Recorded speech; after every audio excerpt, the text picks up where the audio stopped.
This is week 10 of us building our van's RV9A Empennage. The long hiatus is over. We're back to work after a very, very long break. I guess life just kind of got in the way, but it's time to take apart the elevator assembly that we've put together and start deburring and getting ready for actually riveting this thing together. 4-month hiatus. But yes, this is the right elevator assembly, which is supposed to be easier than the left, which we're saving for next since there's no trim tab. This is a lot of just dimpling and getting the skin ready for the spar assembly to be put into place. Since our main dimpler wouldn't reach into these skins, we had to use the pop rivet dimple dies to do every one individually. We have a pretty good process of Kelsey pushing the nail through one dimple die and then I doing the top and squeezing the pop rivet dimpler. Very long process, one at a time.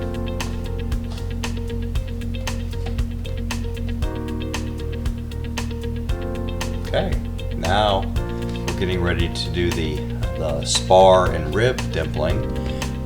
For this, it's a little bit easier. We use the pneumatic squeezer with the Clemson Aeronautics bench-mounted yoke.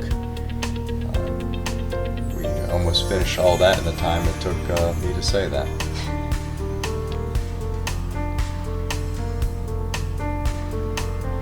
And we're priming. We're priming all the parts that different metals will be touching. And so while our friend Jake from the local shop stopped by to chat with us, we are doing coats of primer onto our parts. And now it's time to start riveting the individual pieces together. We've done the drilling, the dimpling, the deburring, and after all that, we can start riveting.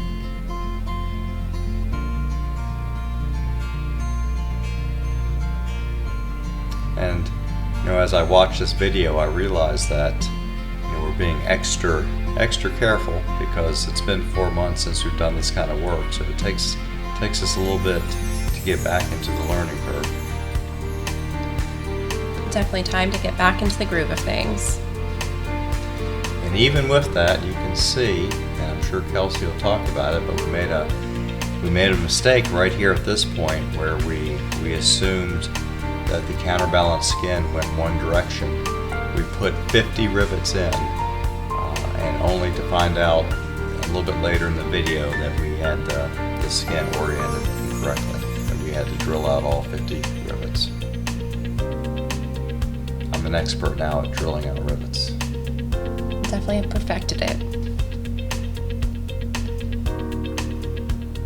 So here it's coming together. A lot of back riveting the stiffeners.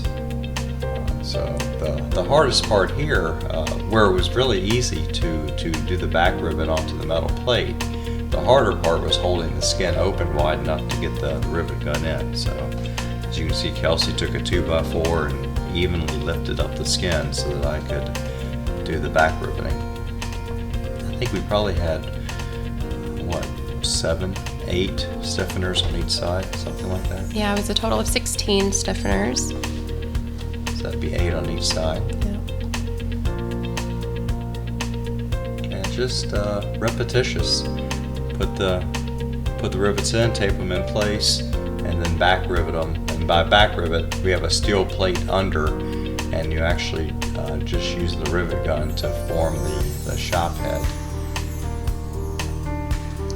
And now that we've finished doing one side of stiffeners, it's time to put the spar into place.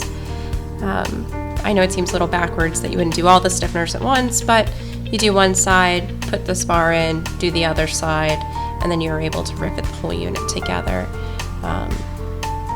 So that's kind of what we're doing now. Is I have the rivet gun and I'm trying, poor Sam's hands trying to squeeze in there to figure out how to back rivet. Well, I actually had a buck. Yes, that's right. Yeah. Buck. Sorry. Buck Yeah. while I'm riveting. On the top side, all the rivets were just standard countersink rivets, and since you still had access to the spar, I would hold the bucking bar in place while Kelsey did the rivet gun with the mushroom head. We finished that fairly quickly, and now we're putting the stiffeners in on the bottom side. Same process for those. But the issue really is now that we have the spar mounted on one side, it's difficult to get into the other one. So, well, this is when we punched and realized that the counterbalance skin was on backwards. So, drilled out 50 rivets carefully, and then redid that. And once we were finished with that, we pretty much called it a day. The lighting's not so great because we have our big hangar door open and the sun is beaming in, and it's just super, the lighting is just awful, unfortunately. That was our friend Dan that came in. Yeah. So now we're on to the next day, and we're mounting the counterbalance ribs and the skin onto the whole assembly. And this is what I was trying to explain before. It was easy to rivet on one side of the spar, but now that things are getting closed, you do standard rivets with the squeezer where there are openings on the top skin or the bottom skin of the spar, but the rest of them had to all be pop riveted in because we had no access. And all those pop rivets are still flush, but they're on the bottom side so that you don't see those. And that's what you see me doing with the pop rivet. And again, poor Sam is taking the brunt of the work. That's a lot of hand squeezing of those pop rivets. It's pretty tiring.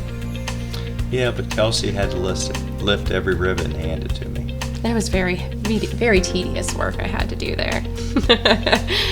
So now we're finishing up by closing the whole assembly on the ends, on the tip rib, and the counterbalance ribs. And that was mainly squeezing. There's a few rivets that we had to really squeeze in there.